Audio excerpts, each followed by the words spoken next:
केंद्रीय गृह मंत्रालय ने आज राजधानी दिल्ली में लद्दाख क्षेत्र के नेताओं के साथ बैठक की। बैठक में मुख्य रूप से जिन मांगों पर चर्चा हुए वो है राज्य स्तर या स्टेटहुड देने की मांग, विशेष संवैधानिक दर्जा अर्थात छठे अनुसूची या 6th शेड्यूल में शामिल करने का आग्रह। ये बैठक इस साल लेह में हुए हिंसा के बाद हुए पहली औपचारिक संवाद प्रक्रिया है।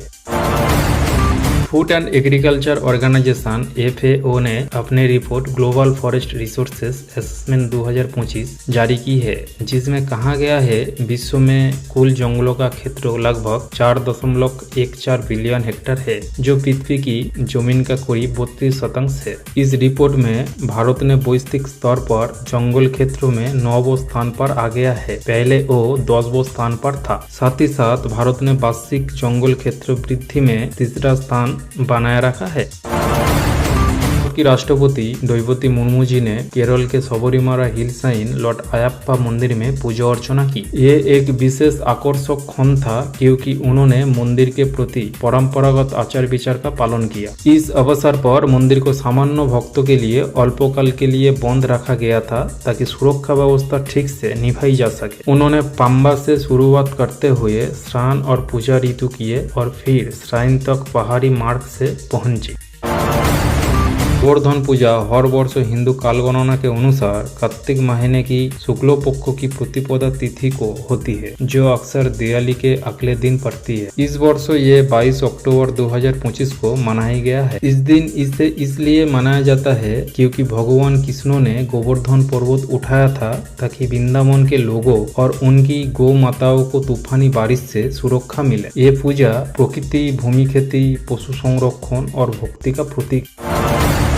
Federation of all India traders या CAIT की एक सर्वे के अनुसार भारत में 2025 के दिवाली त्योहार के दौरान वस्तुओं में लगभग 5.40 लाख करोड़ का रिकॉर्ड कारोबार हुआ है। साथ ही सेवा क्षेत्रों में भी लगभग 65,000 करोड़ का व्यापार दर्ज हुआ है। इस वर्षों का व्यापार पिछले वर्ष की तुलना में काफी ऊपर रहा। ये आंकड़ा ये दर्शाता है कि भारत में घरेलू बाजार की ताकत बढ़ रही है और त्योहार उत्सव में व्यापार काफी सक्रिय हो रहा है। प्रधानमंत्री नरेंद्र मोदी जी ने डोनाल्ड ट्रंप को उनके द्वारा भेजा गया दिवाली शुभकामनाओं के लिए धन्यवाद दिया। प्रधानमंत्री ने कहा कि भारत और अमेरिका दोनों महान लोकतंत्र है और इन दोनों को मिलकर आतंकवाद और वैश्विक अस्थिरता के खिलाफ एकजुट होना चाहिए। ये फोन दिवाली के अवसर पर हुए थे, जिसमें दोनों देशों के बीच साझेदारी और वैश्विक शांति सहयोग को पुनः पुष्ट किया गया। नेशनल ह्यूमन राइट कमीशन या NHRC ने 3 पत्रकारों पर भारत के 3 राज्यों में हुए हेमल अभियान दर्ज किया है। मामला 3 राज्यों का है, केरल, मणिपुर और त्रिपुरा। NHRC ने इन तीनों राज्यों के पुलिस महानिदेशकों या DGP को निर्देश जारी किया है और 2 सप्ताह के अंदर विस्तृत रिपोर्ट प्रस्तुत करने को कहा है।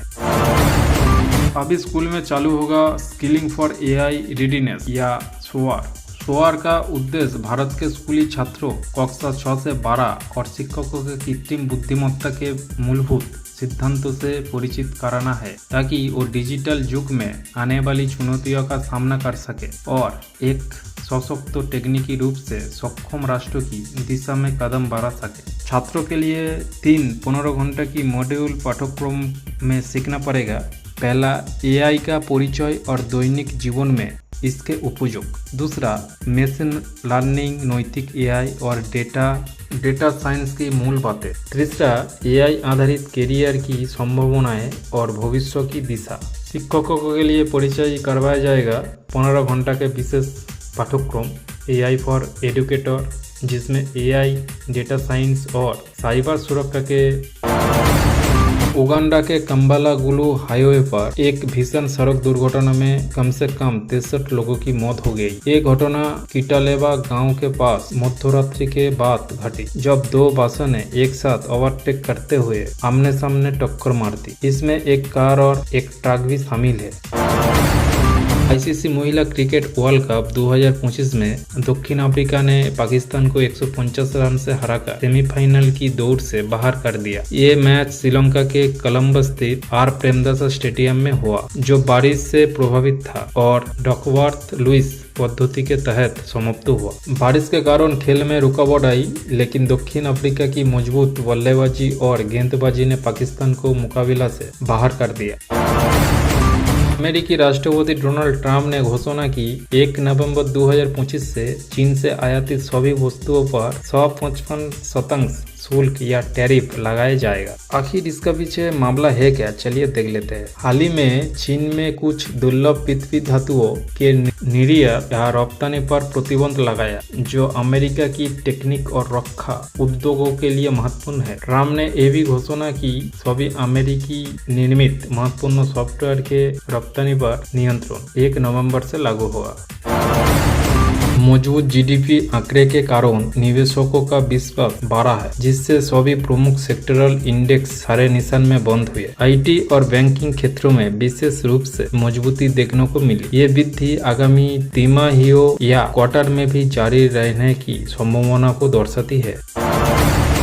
हिमाचल प्रदेश में आदिवासी महिला को हिंदू उत्तराधिकार अधिनियम के तहत संपत्ति विरासत में नहीं मिल सकती। ये निर्णय हाल ही में भारत के सर्वोच्च न्यायालय या सुप्रीम कोर्ट ने दिया है। चलिए मामला क्या है थोड़ा विस्तार से जान लेते हैं। 8 अक्टूबर 2025 को सर्वोच्च न्यायालय ने हिमाचल प्रदेश उच्च न्यायालय के उस आदेश को रद्द कर दिया, जिसमें राज्यों के आदिवासी क्षेत्रों की महिला को हिंदू उत्तराधिकार अधिनियम 1956 के तहत संपत्ति विरासत में देने की बात कही गई थी। कोर्ट ने स्पष्ट किया कि इस अधिनियम की धारा 2 के अंदर 2 के अनुसार एक कानून अनुसूचित जनजातियों पर तभी लागू होता है जब केंद्र सरकार इसे अधिसूचित करे। हिमाचल प्रदेश में ऐसी कोई अधिसूचना जारी नहीं की गई है, जिससे एक कानून वहां की आदिवासी महिला पर लागू नहीं होता। भारतीय रेलवे ने अपने प्रीमियम ट्रेनों जैसे राजधानी, वंदे भारत, तेजस और शताब्दी की सुरक्षा बढ़ाने के लिए अत्याधुनिक सीसीटीवी निगरानी प्रणाली स्थापित करने का निर्णय लिया है। इस कदम का उद्देश्य यात्रियों की सुरक्षा सुनिश्चित करना, अपराधियों को रोकथाम करना और आपातकालीन स्थितियों में तत्काल